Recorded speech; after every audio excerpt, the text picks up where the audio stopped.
नमस्कार। ओम गं गणपते नमः। ओम गं गुरुभ्यो नमः। त्रिपुरा रहस्य अध्याय 15 अष्टावक्र खंड का 15वां अध्याय का आज हम अध्ययन करेंगे। इसमें हम जानेंगे कि क्या जानना आवश्यक है और क्या अनावश्यक, तथा आत्मा का स्वरूप। दत्तात्रेय से अद्भुत पर्वतीय नगर की कथा सुनकर परशुराम जी अत्यंत आश्चर्य निर्मल चित्त से अपने गुरु के उपदेशों पर गहनता से विचार किया और पुनः उनके पास जाकर निवेदन किया, हे प्रभु, आपने जो भव्य कथाओं के माध्यम से मुझे शिक्षा दी है, उन सभी के सार पर मैंने गंभीरता से विचार किया है। मेरी समझ में आया है कि केवल शुद्ध बोध ही, चैतन्य ही वास्तविक और अद्वितीय है, और समस्त दृश्य पदार्थ जो दर्पण में प्रतिबिंबित नगर की भांति अवास्तविक छाया मात्र हैं। यह परम चैतन्य देवी महेश्वरी ही ऐसी चेतना है जो सूक्ष्म अव्यक्त निद्रा अवस्था से लेकर इस साकार संसार तक की समस्त घटनाओं का अपने भीतर शीघ्रता से आवागमन करते हुए बुद्धि रूप में व्यक्त होती हैं। यह सभी घटनाएं उस परम चैतन्य की स्वातंत्र शक्ति से स्वतः प्रकट होती है, और ऐसा प्रतीत होता है इनके लिए किसी अन्य तात्कालिक कारण की आवश्यकता नहीं होती। इस बात को मैंने गहराई से विचार करने पर समझ लिया है। इस परम बुद्धि के विषय में यह भी कहा गया है कि यह ज्ञान के परे है, क्योंकि यह सदैव शुद्ध ज्ञान के रूप में ही रहती है।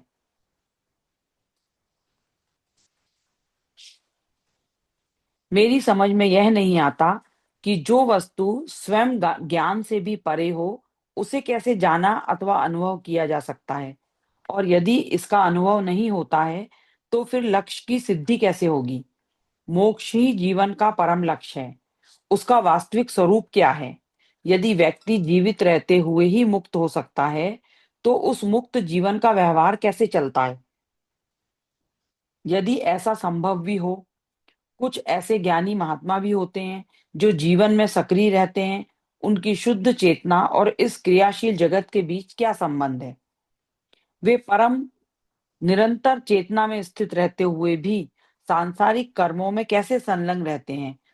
ऐसी शुद्ध चेतना तो एक रस और अद्वितीय ही हो सकती है, और सच्चा मोक्ष भी प्रभावशाली होने के लिए एक ही प्रकार का होना चाहिए। तब फिर ज्ञानियों के जीवन में यह भेद कैसे दिखाई देते हैं?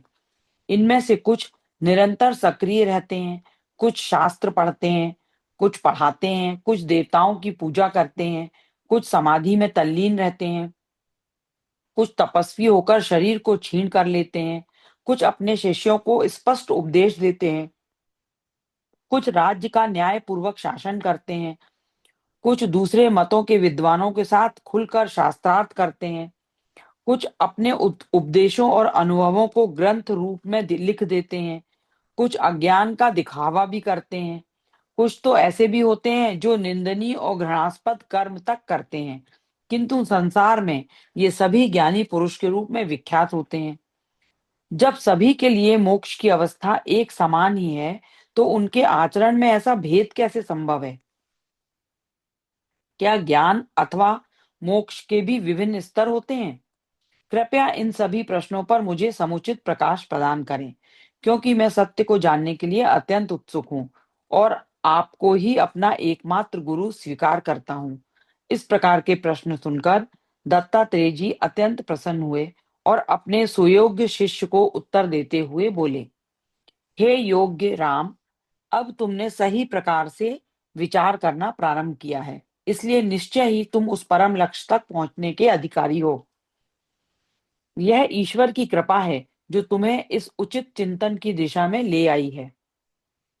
ईश्वर की कृपा के बिना कौन कुछ भी सार्थक प्राप्त कर सकता है? जब मन का अंतर्मुखी भाव दिन प्रतिदिन प्रबल होता जाता है, तभी यह आत्म स्फुरित दिव्य कृपा अपना कल्याणकारी कार्य पूरा करती है। अभी तक तुमने जो कुछ कहा वह सत्य है। तुमने चेतना के स्वरूप को ठीक प्रकार से समझ लिया है। परंतु अभी तक उसकी साक्षात अनुभूति नहीं हुई है। किसी वस्तु के गुणों का केवल सैद्धांतिक ज्ञान प्राप्त कर लेना उस वस्तु की प्रत्यक्ष अनुभूति के अभाव में वैसा ही व्यर्थ है जैसे कोई ज्ञान ही ना हो। आत्मा का वास्तविक अनुभव वह है जिसमें मैं हूं इसकी भी चेतना नहीं रहती। इस प्रकार की अनुभूति के बाद क्या जगत टिक सकता है? परोक्ष ज्ञान का एक स्वप्न के स्मरण से अधिक कुछ नहीं है। जिस प्रकार स्वप्न में प्राप्त हुआ धन वास्तविक नहीं होता, उसी प्रकार परोक्ष ज्ञान भी निरर्थक ही होता है। इसे मैं एक प्राचीन कथा के द्वारा स्पष्ट करता हूं। प्राचीन काल में विदेह देश में एक अत्यंत धर्मात्मा राजा राज्य करते थे। उनका नाम राजा जनक था। वे बहुत बुद्धिमान और इस लोक और परलोक दोनों के ज्ञान में निपुण थे। एक समय उन्होंने अपने स्वरूप में स्थित देवी की उपासना के लिए एक महायज्ञ किया। इस अवसर पर सभी ब्राह्मण, विद्वान, ऋषि, मुनि, आलोचक, वेदों के ज्ञाता, यज्ञों के कर्मकांड को जानने वाले और यज्ञ में भाग लेने वाले विद्वान जन आए। उसी समय जल के देवता वरुण भी एक ऐसा ही यज्ञ संपन्न करना चाहते थे, किंतु योग्य व्यक्तियों ने उनके निमंत्रण को स्वीकार नहीं किया। वे विद्वान जनक से अत्यंत प्रसन्न थे। उन्होंने उन सभी को यथोचित सम्मान दिया था।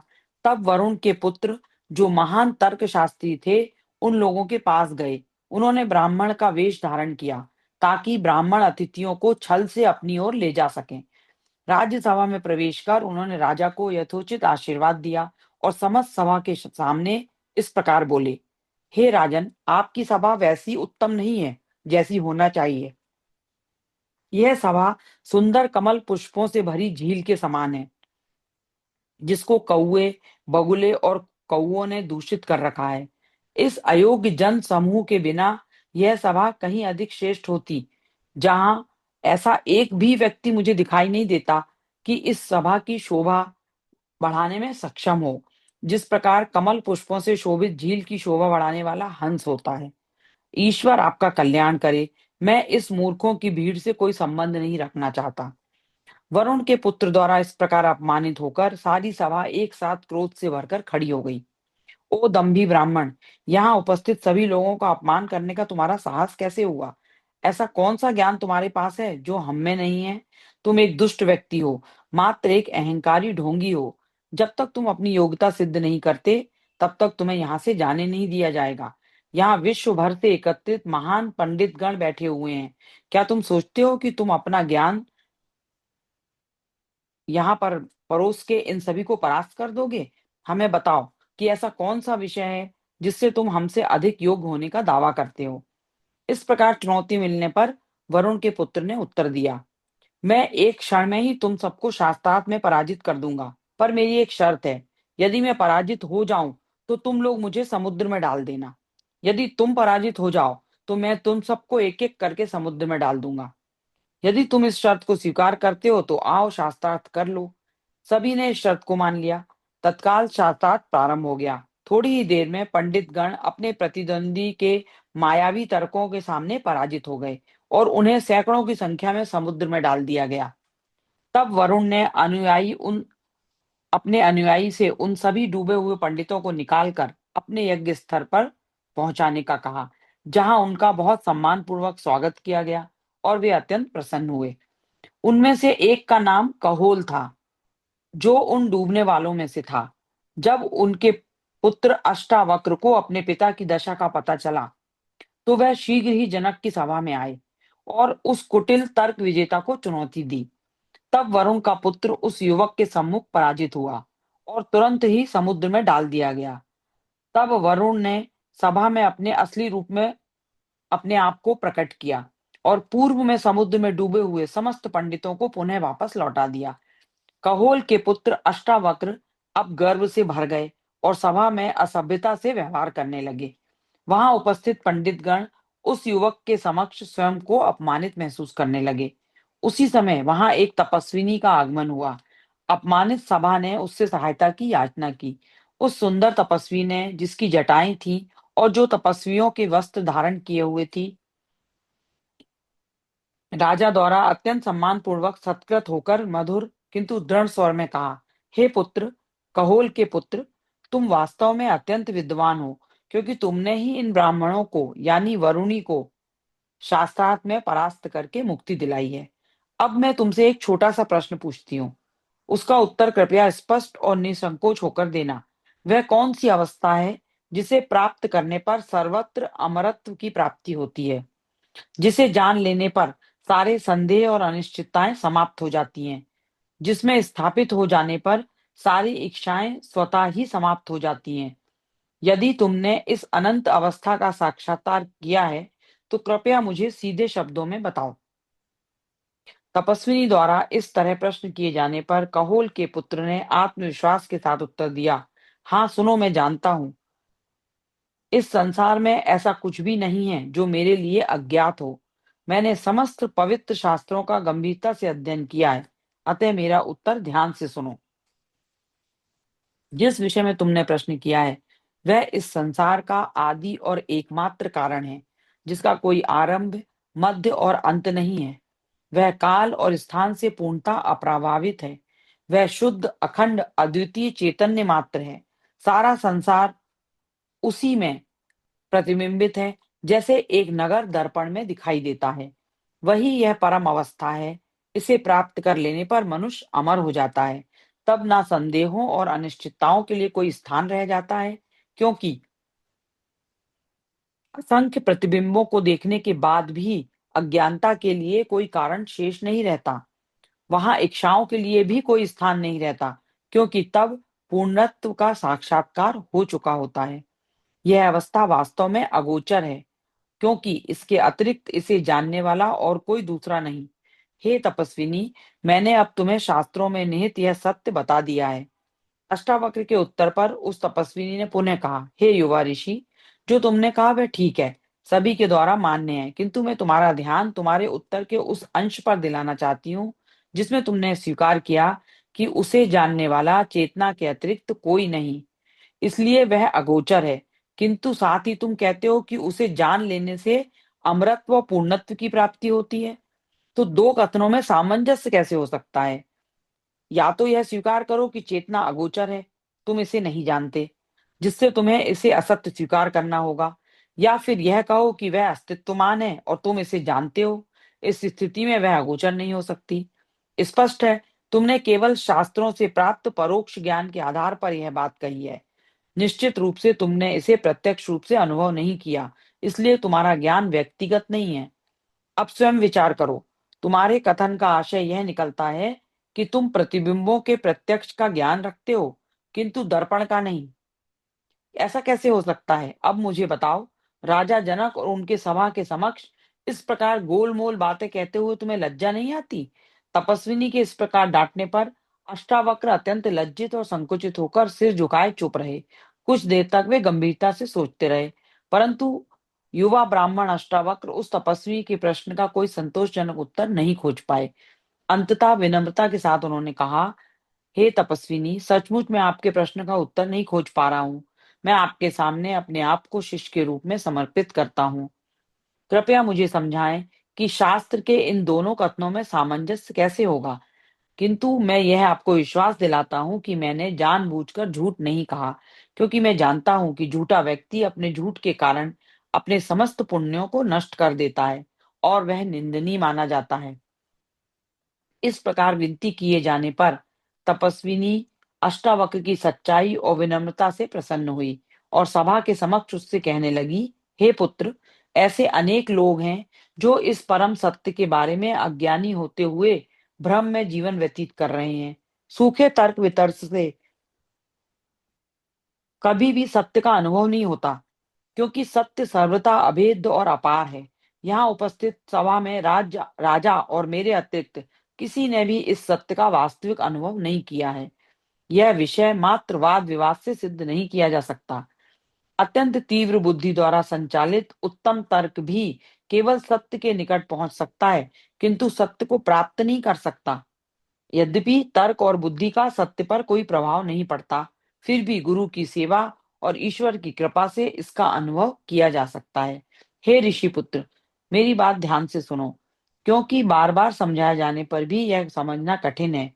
इसे हजार बार सुनने पर भी जब तक कोई लाभ नहीं होगा, जब तक मनुष्य एकाग्र मन से अपने ही भीतर सत्य का अनुसंधान करके उसे स्वयं नहीं जान लेता। जैसे एक राजकुमार के गले में मोतियों की माला लटक रही होती है और वह इस भ्रांति में पड़ जाता है कि किसी ने उसकी माला चुरा ली है।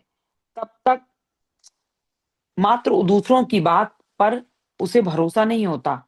जब वह स्वयं प्रयत्न से उस माला को अपने गले में पा लेता है, तभी वह विश्वास कर सकता है। वैसे ही हे युवा, चाहे कोई कितना भी बुद्धिमान क्यों ना हो, जब तक वह स्वयं अपने भीतर के सत्य का अनुभव नहीं कर लेता, दूसरों के उपदेशों को मात्र सुनने से ही उसे अपने वास्तविक स्वरूप का बोध नहीं हो सकता। यदि मन बाहर की ओर ही लगा रहेगा, तो वह आत्मा का अनुभव कदापि नहीं कर सकता। एक दीपक चारों ओर प्रकाश फैलाता है, परंतु स्वयं अपने या दूसरे दीपक के प्रकाश को प्रकाशित नहीं करता।